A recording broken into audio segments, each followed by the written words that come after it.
Welcome, everyone, to the Beer Guys Radio Show. Thanks for coming and hanging out with us. As always, we're happy to be here, and we're happy to have you with us. I am Tim Dennis. Brian Hewitt, what's up? Nothing much, just hanging out, drinking some beers, talking about drinking some beers, and thinking about drinking some beers. What are you doing, Tim? The trifecta there, right? Yes. I'm doing much the same, Brian. Much the same. I've got me a tasty beer here that I poured. So it took us a little while to get on the air, but this had really good head retention for a good few minutes. But then I took a sip and it died down. I wanted to show off to those watching the live stream my heady beer, but I don't have anything to show off anymore. See, it's died down, but still a tasty beverage. Nate, how the heck are you? Doing well. Started a new job this week, so I got something exciting to say this time. Good deal. Yeah, good deal. Very cool. Awesome. Inside sales for a company that builds websites, so it's my first tech job. Okay, it's fun. Brian and I have been playing in that arena for many, many years. So yeah, you work with the Beer Guys Radio long enough, you just start becoming them. I guess get into beer and tech and all that stuff. So you wind up becoming a geek. Yeah. You got to catch up with the scents and the 10 fish, I guess. 10 fish, pocket knives, and colognes, and you'll be perfectly set there. That's for sure. So.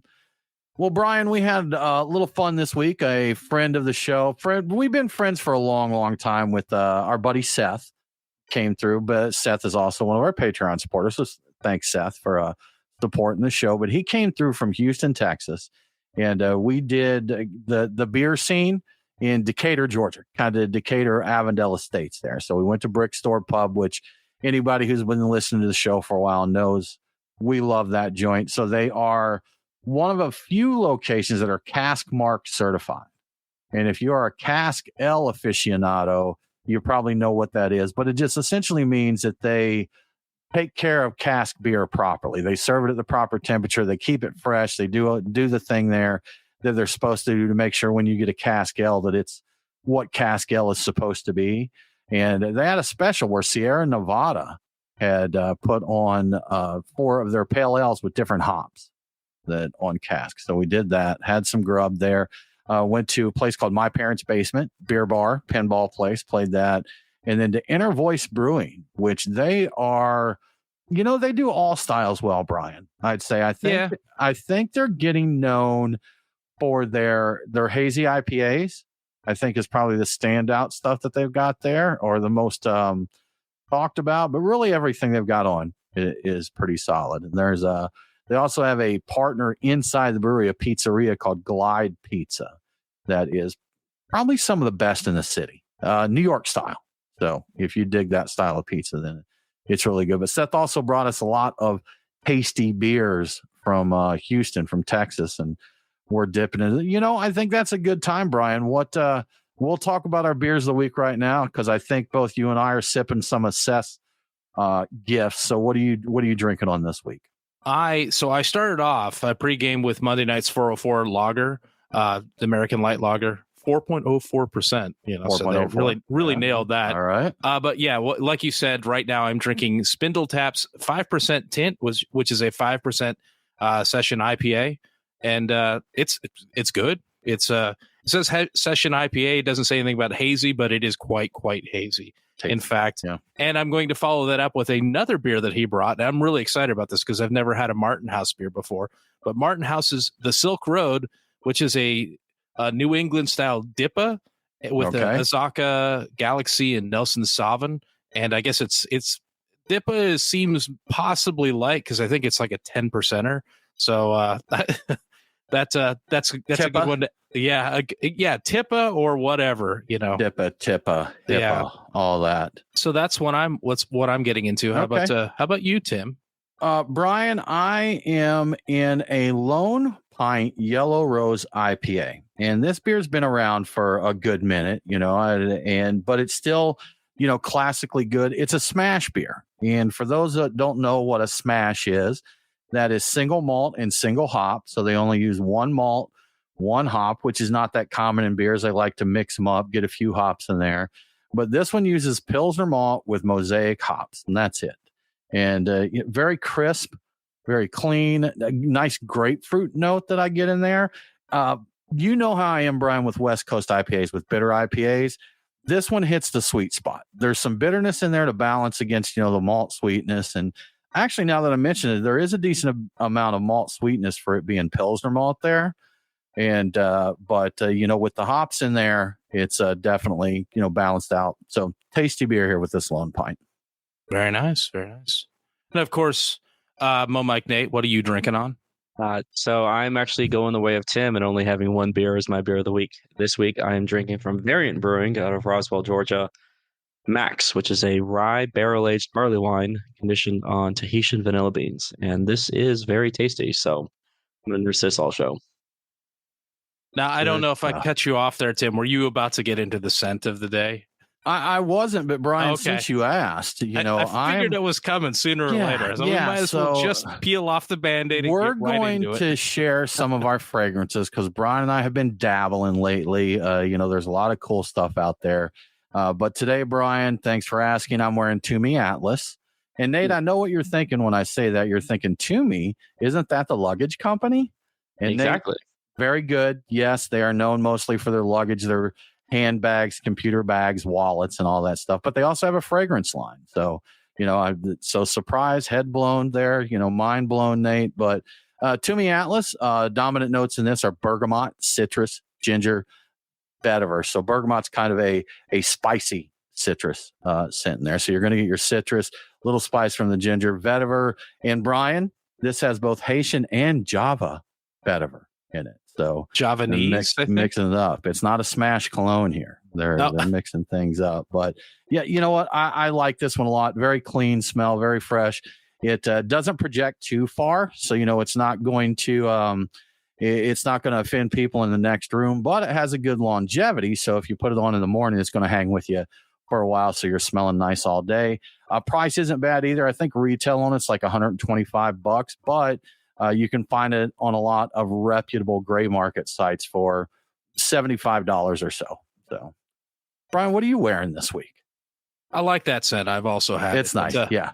I decided to mix it up. I have a little decant of Mancera Paris, I think is the actual name of the maker. And it's red tobacco. And I found out about this by Googling what scent lasts the longest, because I've always had an issue with cologne where it's just nothing seems to last on me. So I figured out some of that was on me, but some of it was probably on what I was picking.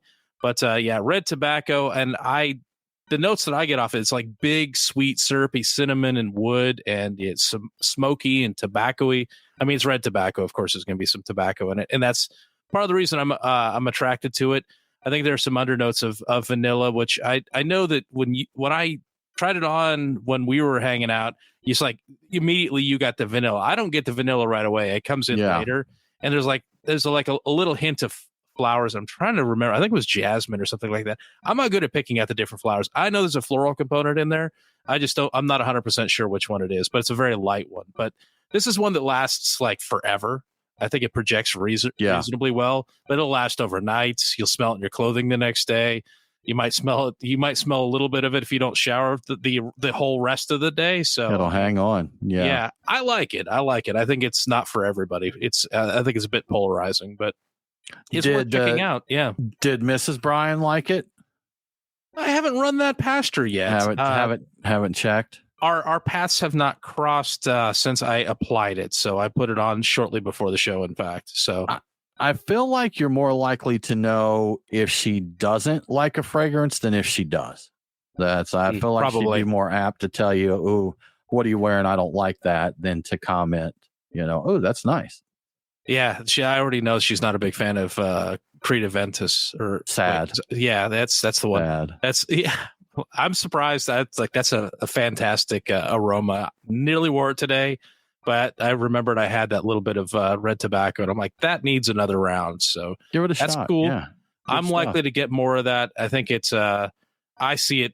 I think it runs at around $100 for like a 3 to 4 ounce bottle, something like that. I'm not 100% sure on the pricing, so not a full proper review, but hey, if you like tobacco, you like smoke, you like Cliff's cinnamon Notes version. Yeah, you like vanilla. It's good. It's good.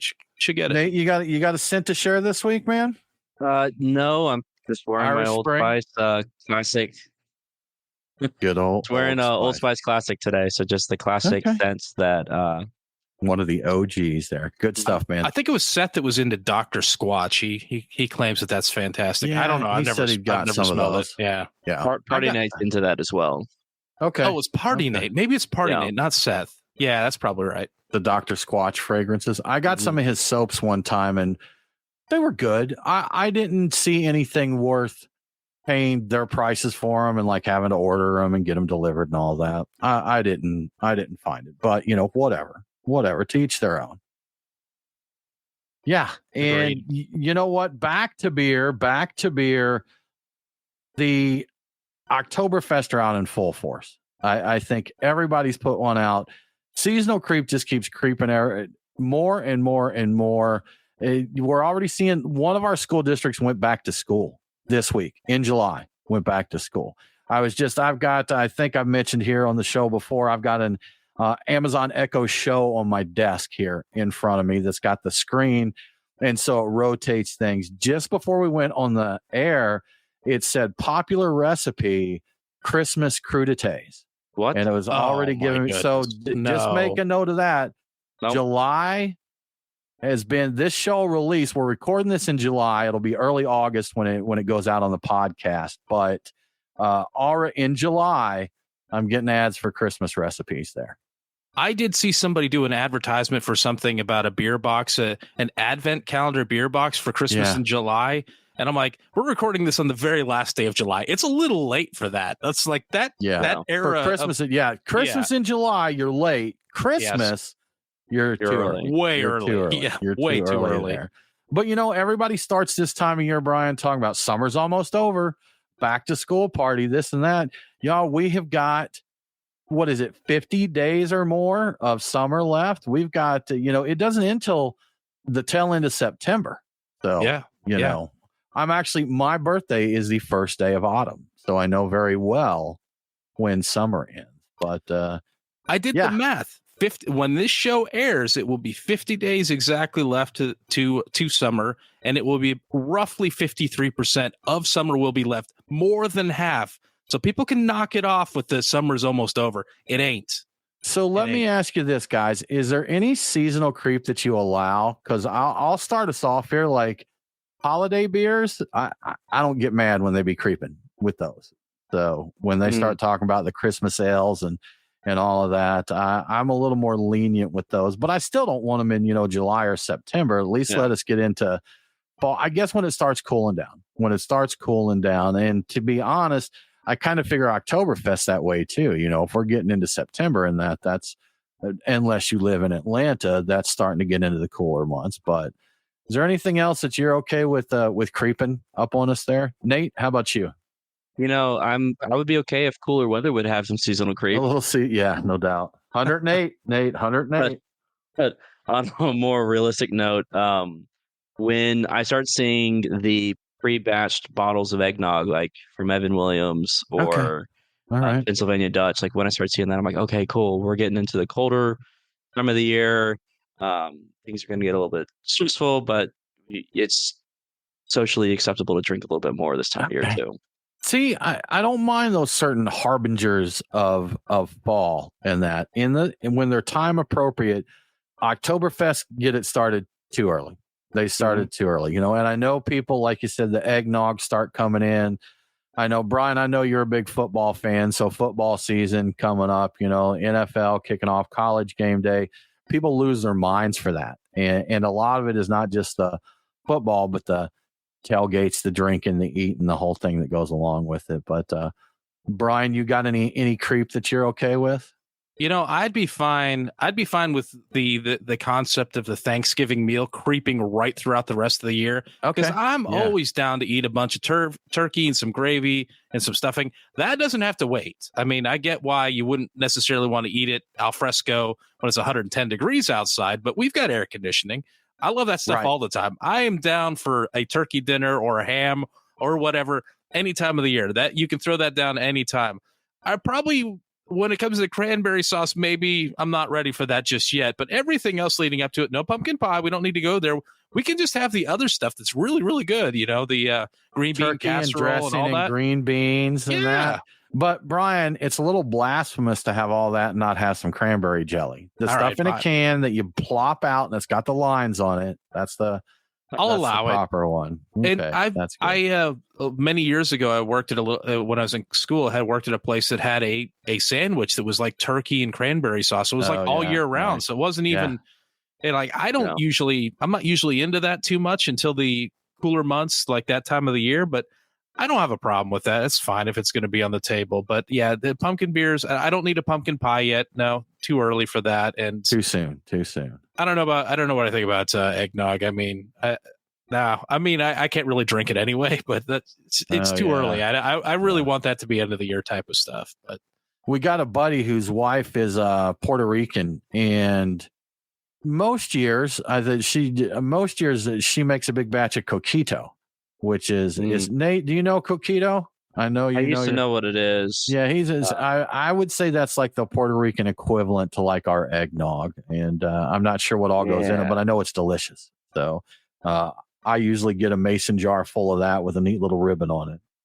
So that can creep around too, as well. Yeah, so I'm fine with that. Yeah, Joe, if coquito wants to creep, we're not going to argue with that. And I think every holiday I say the same thing, Brian. It's like, oh gosh, we should do this, throughout the year, at least one more time, get together and roast some turkey, have some ham, dressing, green bean casserole, all that stuff. And Nate, you're not a fan of all that, are you? I think I remember you saying. Not a fan of all that. Yeah. Yeah, but I'll hang out for the Friendsgiving that we're doing throughout the year. Sure, yeah. And again, those holiday beers that always go nice with a Thanksgiving dinner. Mm-hmm. Yeah, a beer with the right kind of spices in it, I might be all right with that. As long as I was eating all the rest of the stuff, you need something. It's something that's going to handle that large, heavy food. So if you were getting into Thanksgiving in say August, we could make this a thing. Thanksgiving in August. Then maybe a beer with some spices in it. It might make some sense. Yeah. See, if they're doing Christmas in July, then I guess technically we should have Thanksgiving in June. Oh yeah, probably. If we want to, but the seasons creep all over. We can do it. We can have Thanksgiving after Christmas. I actually think that may be more appropriate if we're doing something intentionally to creep the seasons. So yeah, maybe but June would be isn't that about equidistant from Thanksgiving? You're about splitting the year there. I think if we go August, we're coming up on there. But anyhow, it would be fun. Good food, good drink, always a good time. And Thanksgiving is a good time. You start off with your little finger foods, so you can have a Saison, a Pilsner, or whatever. And then if you do break out the pie, that's the pastry stouts and the rich barley wines and all that go with it. So it's definitely a meal to drink a big variety of beers too. I agree. Yeah. Good stuff. Now, Brian, we had talked about, I think we talked about it with a few people, this fonio grain, this African grain fonio. And there was actually some interesting news that came out this week, actually. We talked about Brooklyn Brewery before and brewing the fonio beer, but a little bigger news on that. What's going on with that? Yeah, so Carlsberg and Brooklyn Brewery are collaborating on 100% fonio beer. This just got announced, like you said, this week. Appropriately, they're calling the collaboration beer fonio. So it's very clear what it is. Not only is the beer made with 100% fonio grain, it also doesn't use any bittering hops, which is interesting. They pointed that out as kind of a big point of it. So I wonder about that because fonio, well, you know what? Let me get to the rest of it. We can discuss. So the attraction to the fonio grain is because it is widely used in African cooking. It can thrive in poor soil and is drought resistant. Of course, this all began with, like you said, Brooklyn's brewmaster Garrett Oliver approaching Carlsberg to see what they could do with the fonio grain because he's been promoting fonio for years as part of the brewery's Brewing for Impact campaign. The beer, unfortunately, is a limited edition, and it was brewed at Carlsberg's research laboratory. So if you want one, you will have to go to Carlsberg's Copenhagen location starting sometime in August. Reportedly, it's a clean-tasting beer with soft aromas of apricots, white peaches, and melon with an underlying sweetness and lingering bitterness. I think my favorite thing about this beer is the bottle, aside from kind of the intrigue of using the fonio grain as 100%. It's a green 750 milliliter bottle. that's corked and caged, so it looks every bit of a special limited edition beer release. So it's got the theatrics. It looks great. I would like to have one. I'd like to drink one, but I think it's cool. And what I was saying earlier about the not using bittering hops, I wonder if that's for the same sustainable reasons as you would use fonio, because hops require a lot of water. They're not very drought resistant. So could be. Yeah. Now, doesn't the bittering hops, when they isomerize them, isn't that what helps with like shelf stability and longevity there? So maybe this is one that you gotta drink it soon. But also being in green bottles, the green glass does let through more of the light that causes light struck or skunking. And True. We did an experiment in the past where we did a saison, and we bottled some in brown bottles and some in green bottles, and let them kind of not like setting them outside in the sun, but put them on a shelf that had some sunlight to it. And definitely noticeable after about 6 months, considerably. Nate, were you over here for the tasting on that when we did this? I'm not sure. I think that may have been kind of before your time, but I've never been to your house before, so no. Okay. We blind tasted with our homebrew club, and everybody preferred the green bottle beer. It was more complex, more depth. So, skunking is such a bad term. It's not always a bad thing, depending on the beer you've got. It can bring some complexity to it. If you're drinking a Budweiser, you don't want those skunky notes in there. But some of the more complex Belgian beers, it doesn't necessarily bring skunk as much as just a complexity to it. I wonder how much of it they're going to get, because now that we talked about there not being any bittering hops in there, I think the compounds from those hops is what is interacted with by the light. So that won't be there to do what it does. But if there's any kind of like dry hopping or flavor and aroma hops added, it would probably mess with those. So yeah, I don't know. I kind of went off on a tangent, but that was my point. If they don't have bittering hops and it's in green glass, that may not, it may not be that susceptible to being light struck. Probably not. Now we got to go to Copenhagen and find out, Brian. Probably, go over there and explore it. But I'm interested in trying that. So I wouldn't mind seeing. And I think, was it Dan Coppin was on with us that said the grain that pretty much is going to be used in Africa. It's not something that they're going to send the grain around or grow on it. It's more using it where it is, kind of thing. I think so. And here's the thing. The more people use it, the more it promotes that is a source of income for people who grow it already.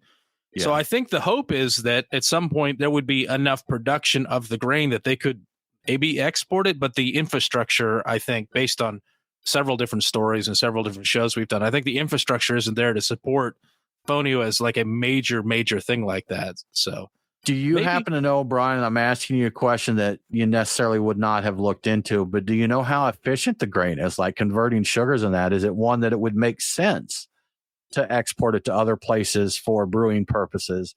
Or is it one that just makes sense to use it where it is? I'm not 100% to say you don't sure. know. Yeah, that's fine. I don't that's know. Fine. I think it's a good performer, but I don't think it's as good as barley. Interesting. We'll have to check that out. I'm not 100% sure on that. Okay. Yeah, that's like, some of the grains that they use for gluten-free beers, they definitely don't, bring the same amount of sugars and such as barley does. But again, they don't have the gluten there. So it opens it up for the people who cannot consume gluten. Interesting stuff, man. We'll keep an eye to see what's going on with that. And Brian, moving along, Tilray, that their first acquisition, I forget the name of the company before, but that bought Afria. So Afria bought Sweetwater. Tilray ended up buying that company, and then Tilray bought a bunch more breweries, and it sounds like it's working out for them, right? Yeah. So it's been like a year since Tilray bought a bunch of beer brands from AB InBev, and this is after the whole Sweetwater acquisition beforehand you were mentioning. And it seems that the craft beer gamble that they've made has actually paid off for them. And I wasn't sure what to make of this because it's been rough for the beer industry lately. So this week, Tilray reported better than expected quarterly sales and hiked its fiscal 2025 profit estimate past analyst expectations. And understandably, the shares following that jumped by 10% on the news. The company's total quarterly revenue, which includes sales of cannabis, beverages, and wellness products, rose 25% to $229.9 million, Much of that growth was driven by the beverage alcohol gross profit increase of 146%. So I think I read that the lion's share of the money they're bringing in now is beer, basically, with everything else they do. So they're like, what was a cannabis company, and now they're a beer company, basically. That's interesting, man.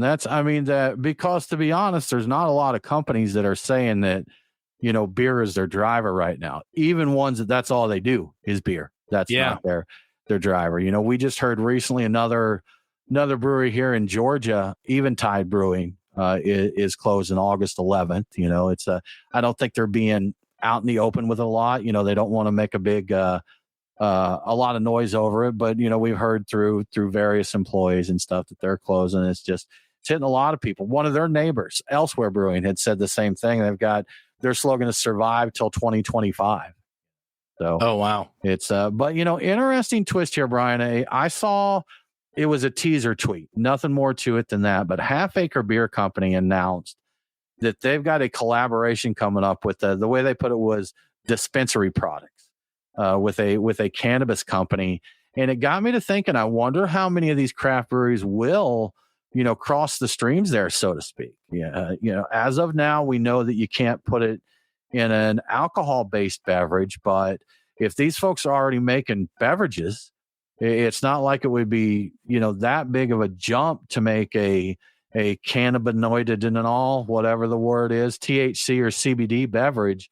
And if people are starting to choose that over beer sometimes, then seems like it would be a good angle, for them to go into. And also related to the Tilray, Sweetwater purchased and opened a brewery in Fort Collins, Colorado after the acquisition. And they just announced that they're closing, but another Tilray brand, Nate, do you remember which one it is moving into that? It's Breckenridge Brewing Company. So Breckenridge is moving in there, and it's a pretty quick turnaround. I forget the exact dates, but since they're both falling under Tilray, it's not like it's going to take that long for them to do that. But it's becoming Breckenridge over Sweetwater there. In all honesty, they probably can just change out signage, because since they're all under the same company, they can have whatever on tap. And Breckenridge has. I would bet that Breckenridge probably has more pull with the locals, probably, to get people in the brewery than Sweetwater does. So that I would imagine that's part of the decision. One of the things about this beer really paying off for them, we have to remember that when they bought these properties, like these 10 different breweries from AB InBev, they got them for a song, didn't they? I forget, $40 each or something like that.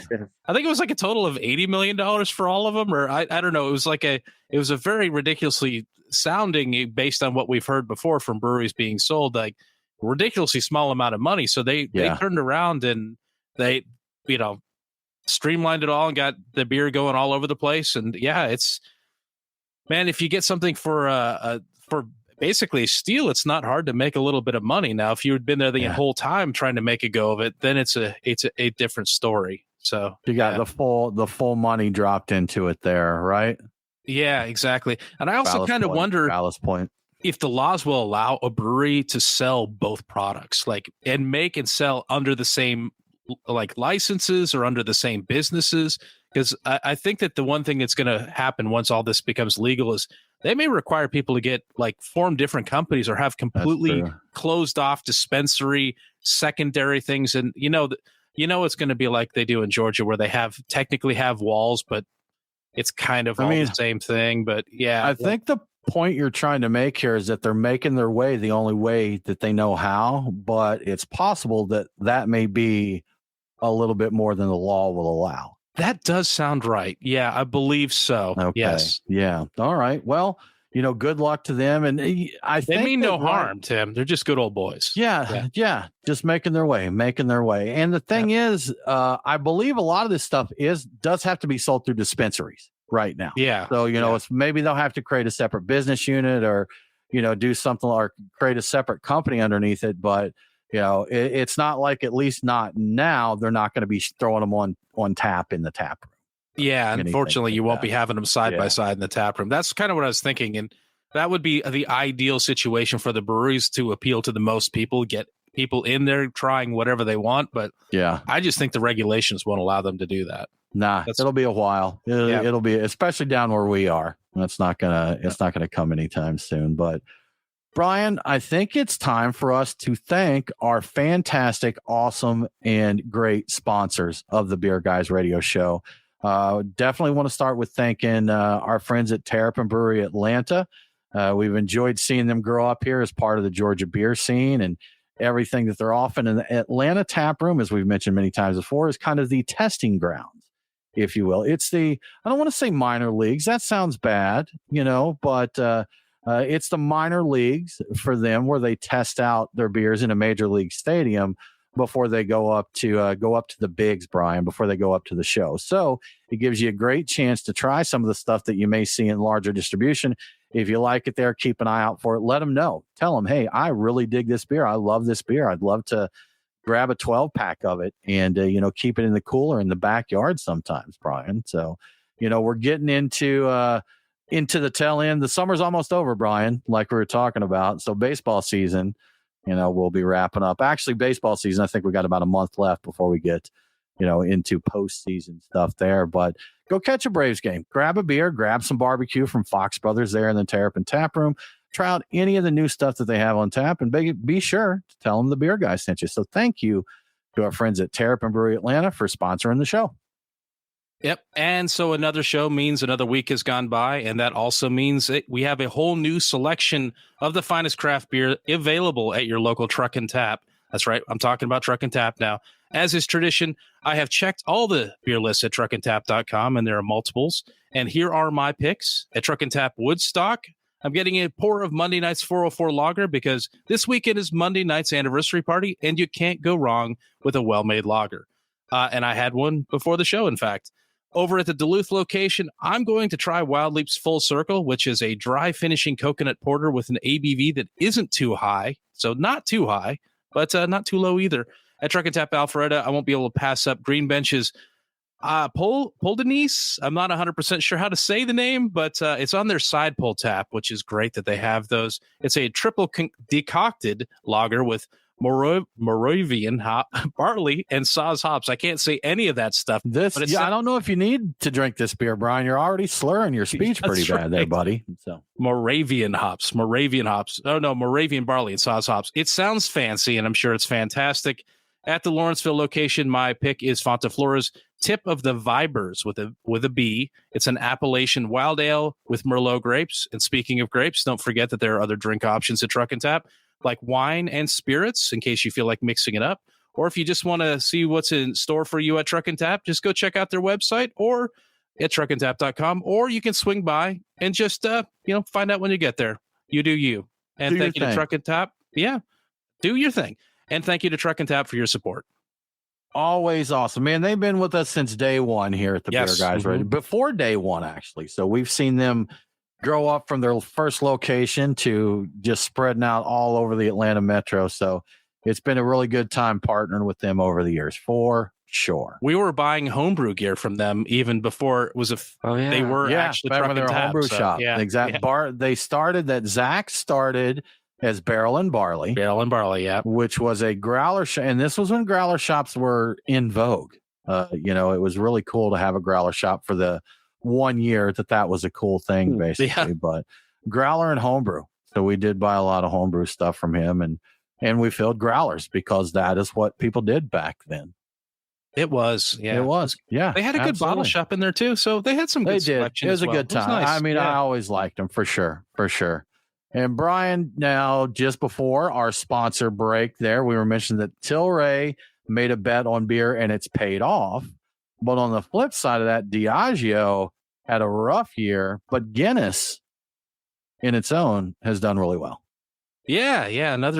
This is an interesting story. So we learned that Diageo, the world's biggest premium alcohol group, I didn't realize that, but they saw their profits fall by 4.8%. The drop is due in large part to a disastrous 21% decline in Latin America and the Caribbean market. Rising prices and inflation have had customers in that region trading down for less expensive beverages that are apparently not owned by Diageo. So also their tequila brands have dropped 3% in the North American market over the past year. So the bright spot in their portfolio is Guinness, because you can't stop Guinness. It had a net sales growth of 4%. and it makes up 19% of Diageo's business. And reportedly, they can't make enough Guinness 0.0 to meet demand. That's the non-alcoholic stuff. It's flying off shelves, and that was Crazy. quoted from an inside source. They just can't make enough non-alcoholic Guinness, so they're killing it there. Everything else is not doing so hot, but Guinness is killing it. Go Guinness, go. You know, I noticed when we were at Brick Store Pub this weekend that the guy sitting at the table right across from me, he was drinking an Athletic beer. You know, we're at the beer bar, you know, in Atlanta, and someone's sipping their Athletic, which I mean is cool. You know, it lets you go out. Maybe you don't want to, whatever your reason may be.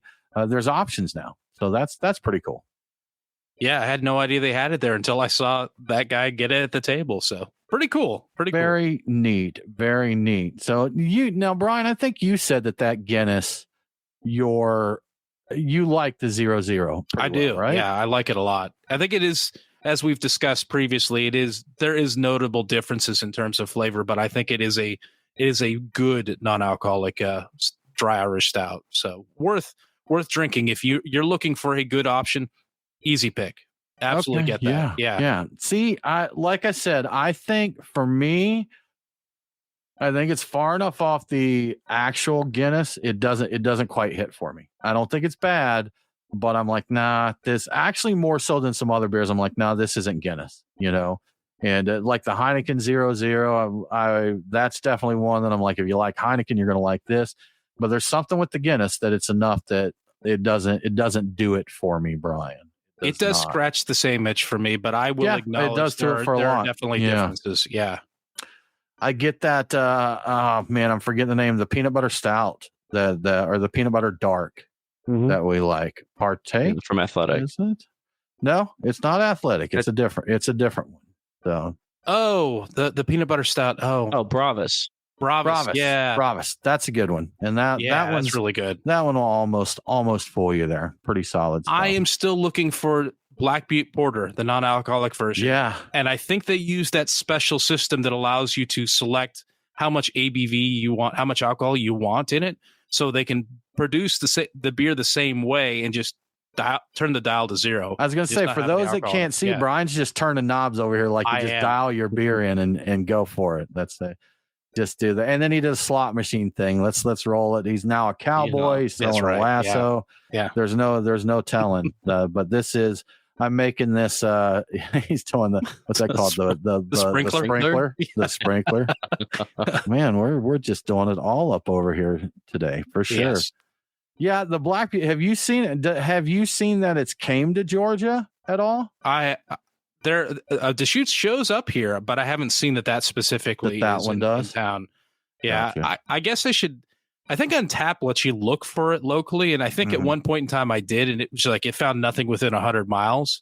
I love that feature of Untappd. Right. That's possibly the most valuable feature it's got. But yeah, unfortunately, I haven't seen it. I haven't checked recently. I hope it makes it out here, but if it's as popular as non-alcoholic Guinness, I mean.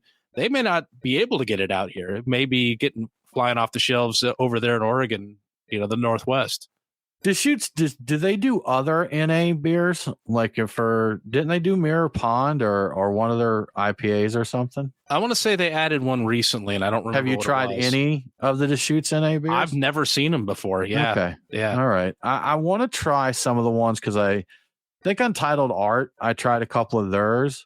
But there are folks saying that breweries like the Sierra Nevada and the Deschutes and that it is taking the NA to a different level than the other brands have been out there. But I can't validate that on my own. Nate, Brian, have either of you tried any from Sierra Nevada or Deschutes that you might be able to chime in on? I haven't had the Sierra Nevada.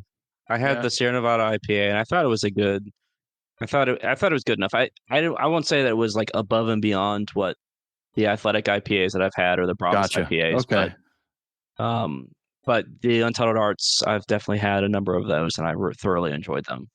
Interesting. So Sam Adams, just the haze, which is a hazy and non-alcoholic. That's a really good beer too. I mean, I might be tricked by that one if I were to drink it. So that one's extremely well done. It's non-alcoholic. It's 0.5%. So it's not the same as 0.0, which I think is completely alcohol free. So right. Yeah, we've got Dusty Bryan here commenting on our Instagram feed. Said he's been trying some of the NA beers, and he said they aren't half bad. He mentioned like Coors Edge. He said it's pretty close to Coors Light, and I've noticed that with a lot of the macro beers that their NA versions are pretty darn close to the regular stuff. I haven't tried the Bud Zero, but I know those that have said, "Hey, this is a Bud beer. You know, this is a Bud Light." You know, Brian, you the Bitburger. Brian's got the Bitburger there. Sherman's know what's up with the non-alcoholic stuff. This is quality too. Yeah. And old Dusty Bryan here also said he tried the Sierra Nevada Trail Pass Golden, and he said to him it tasted more like a seltzer than a beer. Interesting. Wasn't quite on point there, but interesting. I still, when we first started talking about NA beers, we got some grief from people.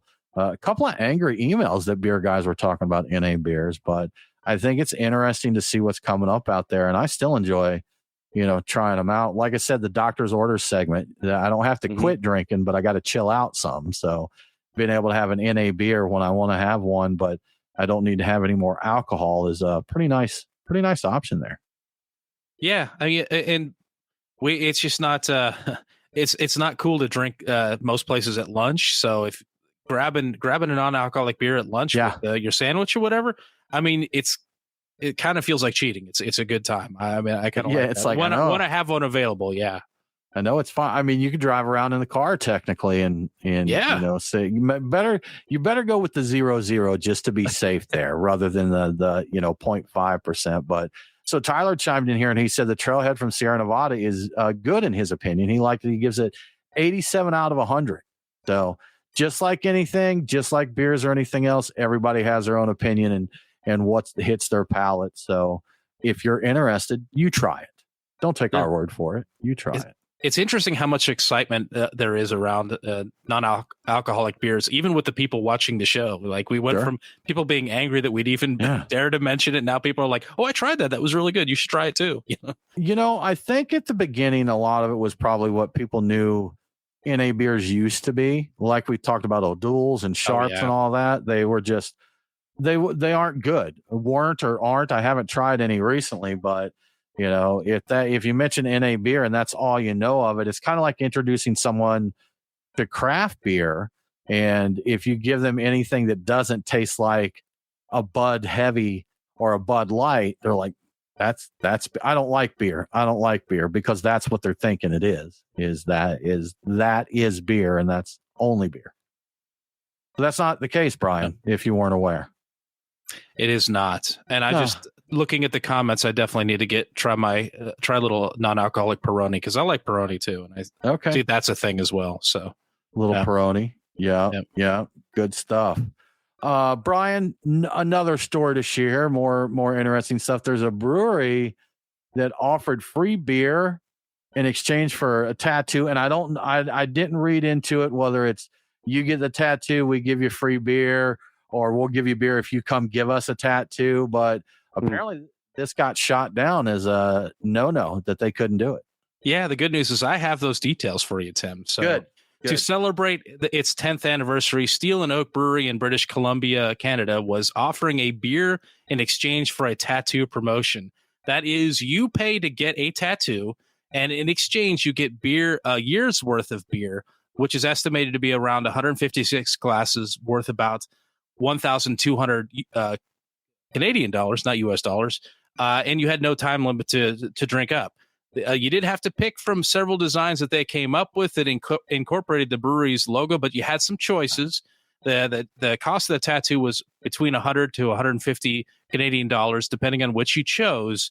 So it works out. I mean, you really you're making out if you like the brewery and you wanted the tattoo. It's a pretty good deal. The problem is the liquor and cannabis regulation branch of British Columbia caught wind of the promotion, and they said no, and they pulled the plug on it. Apparently, you can't promise free beer in exchange for a tattoo in Canada. I kind of wonder, I don't know if the answer to this, but I wonder if you could do something like that here in the U.S. So is the issue that they were offering free beer for a tattoo, or was the issue more you go buy this thing and we'll give you free beer? I think it was the latter, but I'm not 100% sure. They did, because it wasn't fully explained as to what the problem was. Gotcha. They didn't like it, and I think they were going to find a way to make it not legal. Because I was going to say, if it was specifically the tattoo, I that would have to be the weirdest reason for a law to exist ever. If they're like, no, we've been through this before.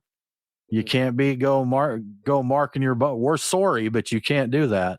Now I did know you had to put the tattoo on your arm and your leg, and one of the articles, because I looked through a couple of them, you could not get the tattoo on your backside, so that was not allowed.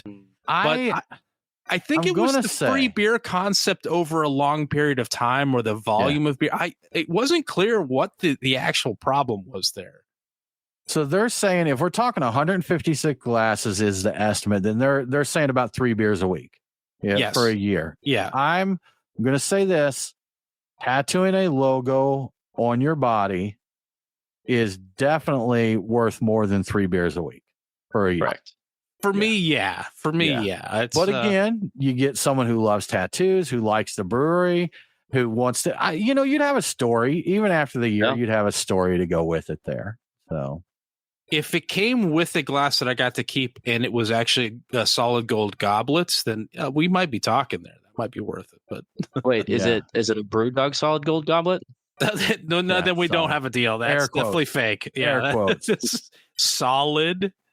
Crazy stuff, man. Well, that's interesting. That I know that there's been other things that you could do to get you a free beer or what have you, but like I ordered not long ago, or Nate ordered for me. Fishwife did a collaboration with, I don't even remember the brewery now. Keystone? Natural Light. Yeah, it's Keystone. Keystone, right? Yeah. So they did a thing where they did this little tackle box that had 3 tins of smoked trout in it. And they said, quote unquote, free beer, but they couldn't, of course, send you beer. So you got a gift card that you could use for DoorDash to, I think it was just an Amex gift card. You could use it anywhere, but they were like $25, which I'm assuming is about the price of a case of Keystone, or maybe a 12-pack. I don't know.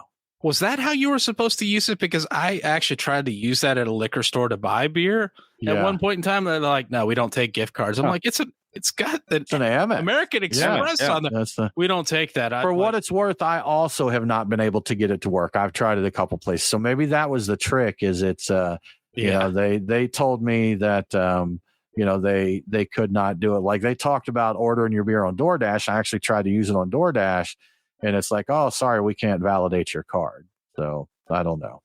Did Fishwife Brewdog us? Is that what happened? We got Brewdog, man. We got Brewdog. I have to assume if they said, well, maybe, I guess if they don't work, they didn't have to activate it. Maybe they just didn't activate the 25. No, we don't want to slander anybody. We're not talking trash here, but I will say this, because I don't consider this slanderous. The tackle box is trash. I mean, the way it's the handle's like a twist and pop in thing, and it would be very easy to fall out. I can tell you, if you legitimately use that for fishing, you would have dumped your tackle all over the place at one point, unquestionably. The lock on it is garbage too. It's like just this little twist. Yeah. Well, they called it a snackle box, so I think it's meant for charcuterie. Okay. So crackers and cuts of meat. The only thing it's going to be catching is fat guys at the bottle share. So don't be calling me out like that, Brian. That's unnecessary. That is unnecessary. Yeah. I'm sorry. Well, y'all, that about wraps it up for this week's show. We're going to have us a good time. We're partying this weekend with our friends at Monday Night Brewing, so we're looking forward to that. Thanks for hanging out with us. Thanks for listening to the show. If you dig what we're doing, please do tell a friend to give the show a listen. If you really like what we're doing, or maybe you like Nate's backwards hat, you love Brian's beard, what have you, support us on Patreon. Help Brian buy beer oil, a beard oil, to keep his beard looking good. It's cheap. Come check it out. We'll give you access to our Discord server. We'll give you some other cool perks, and we'll just have a good time hanging out. But as always, y'all, we thank you so very much for joining us. We hope that you have a great week, and don't forget to drink local. Cheers.